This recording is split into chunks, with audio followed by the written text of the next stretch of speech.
You're listening to The Money Hour with your host, Tina Mitchell, and co-host, Keelan Harvey on Alternative Talk AM 1150. Now, back to the show with local mortgage experts, Tina Mitchell and Keelan Harvey. You are listening to The Money Hour on 1150 AM KKNW, the Saturday, June 26th show. You can listen to us on podcast, our Facebook premiere show, or on our show YouTube channel. I am your host, Tina Mitchell. We are here to help you build a strong financial blueprint 1 week and 1 time at a time. If you are hearing our show at a different time or day, you are listening to a rebroadcast. We can answer any questions or connect you with the guests that we have on the show today. Please call the show at 1-855-400-1150. Again, that's 1-855-400-1150 or online at themoneyhour.com. And in studio now, we have Miranda McClure and Chelsie Mundell of RPM Today, Property Management in a Pandemic, right here on 1150 AM KKNW. Welcome to both of you. Hi, Tina. Yeah, thanks for joining the show. Yeah, thanks for inviting us on here. Absolutely. So I'm going to give a little bio of Miranda. I don't have one for you, Chelsie, but I know we're going to be having a conversation a little bit with you as well. So Miranda is a business development manager for RPM Today in Puyallup, Washington. Miranda has experience in large multifamily companies and transitioned over to helping real estate investors and accidental landlords manage their residential and commercial properties. As an accidental landlord herself, she knows the importance of having an experienced team on your side. So really excited to hear what's happening in your industry. So Miranda, for you, what makes real estate property management today stand out? Well, when you use Real Property Management Today as your property management company, you're going to get a team of highly experienced and dedicated individuals who are going to help protect your investment. We have well-developed systems that allow us to be efficient in each specific area, such as marketing, leasing, accounting, maintenance, and we're going to work to communicate with you throughout the entire process. Our team's combined experience means that we've pretty much seen just about everything, and we're going to have a solution ready for you when that time arises. Yeah, and that's the best thing. And that's what the show is all about, why I call it the Money Hour. It's bringing in experts in every space that our community needs to help navigate them through the process. And so critically important that you have that. So Miranda, how does RPM best serve their clients? Well, whether we're working with a first-time landlord or we're working with a seasoned investor, we're going to help them optimize their property to make them more money. And our experience with that, goes anywhere from giving a good market analysis to telling them what they can do to their property to get, the most amount of rent out of it. So ultimately, we're going to make homeowners more money while protecting their investment. Two really important things. Miranda, where are the best places to invest right now, do you think, in our real estate market? So there's so many variables that go into where you should invest. It's not just one area specifically. You're going to want to kind of analyze what your long-term goals are. What are you looking for out of an investment property? Some people, a larger cash flow up front is important, while other people may want to invest in an area that's going to grow over time, creating more equity in their property. So I think ultimately a conversation with a property manager or a financial advisor, if you're unsure of what those goals are going to help you. A great area if a large cash flow is really important right away would be Bellevue. For a 2-bedroom, 2-bath right now, the median rental is $3,200. It ranges anywhere from around $2,200 up to as high as $5,200 for a 2-bedroom, 2-bath. This means that if you can purchase a property in the median, you're going to create a large profit every month. A lower option would probably be Tacoma area. The average for a 2-bedroom, 2-bath is around $1,700. On the higher end, you can get around $2,500, but usually that's going to be closer to the water, the shops, things of that nature. So I always recommend before purchasing a property to reach out, get a market analysis. This is going to allow you to compare, rentals that have rented in the last 12 months, so you can make an informed decision on that.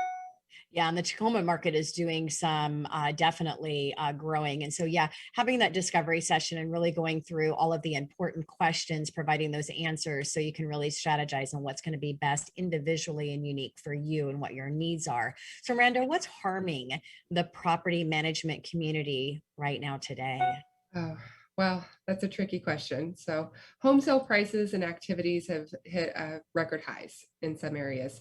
Landlords and renters across the country have been struggling to make ends meet. There have been federal and legislation, private programs that have been put in place to protect them. But the US has shown nearly a 30% drop in rent payments that have been received since the pandemic hit. Critical federal and state legislation was put into place as a result to protect these tenants who are struggling with the widespread layoffs and income losses. But unfortunately, there have been negative side effects. These regulations are really inhibiting the natural course of the move in, move out, eviction cycle that the housing and rental market would otherwise experience. So my experience is leading me to believe that we're dealing with an unnatural inflation of housing needs that we have never experienced before. Yeah. So we have just a minute left here. Chelsie, I had a couple other questions that I want to answer for you, but we've got to wrap up here with our time. What will come of the eviction moratorium? What's coming? Yeah, so we actually just got an update from the governor's office. They have extended the moratorium to the end of September. I'm not grossly surprised by this. With the new House bills that have come out and all of the regulations that now are happening, we got a 13-page list of items that now we have to abide by as landlords to protect tenants, but also to try and create this stabilizing that they're hoping will happen once the moratorium lifts. The idea is great, but there are some backlashes that are happening. We're running into a situation of now owners having to sell their properties, and now we have less rentals available for people and making it even harder for people to be able to tenants to be able to find homes, but also can't afford to purchase at the time or not in a stable area, a stable ability to be able to do so, which is now creating that issue of where do these people get homed? And though they mean well with what's happening, there's more transitions that are going to be necessary in order for this to really help the whole community. Yeah, and you know what? Without Keelan here running a solo, lots going on. My engineer actually just said we've got plenty of time, so we're going to stick around a little bit more with you. So, Miranda, I want to go back to you. How has the pandemic affected the property management industry? Well, like many other industries, real estate has been significantly affected by COVID-19. Property management in particular has experienced a lot of pandemic-related changes. There's no doubt that the risks are much greater in our current environment, and there's a lot more lawsuits that are on the rise. For many property management managers, keeping up with just the COVID-related laws and restrictions presents a huge challenge in itself. They're changing monthly, daily. So this is especially true if you're managing properties that are across different counties and cities, but it's essential to keep up with those laws if you're going to avoid a lawsuit in the COVID-19 world. Yes. So what about how it's hurting clients? So COVID has made it really difficult for both renters and landlords to pay their bills. It's a really tricky situation because many landlords are being forced to sell their properties because they can no longer cover the rent of that property and their own mortgage. I think what people forget is not every landlord has an influx. Many of them, they just may have one property that, that's their investment property for their retirement. So it's difficult for them to carry both of those. And it's causing, less and less rentals to become available because they're having to sell those right now. Yeah. And on the side of clients that want to come into the investment market, it's really challenging as well because the secondary market has put limits on what can be held before selling to the secondary market with rental properties. And so that's had, interest rates have gone up quite a bit, doing something under 20% down or, kind of yesterday's opportunities. And so lots of things happening in the lending industry as well. So everybody has been impacted in some way. Chelsie, what programs have helped the industry? So fortunately, it's very community minded. I mean, we have state, city, county programs that have gotten set up, but there are an immense amount of private programs that have gotten set up to help tenants as well.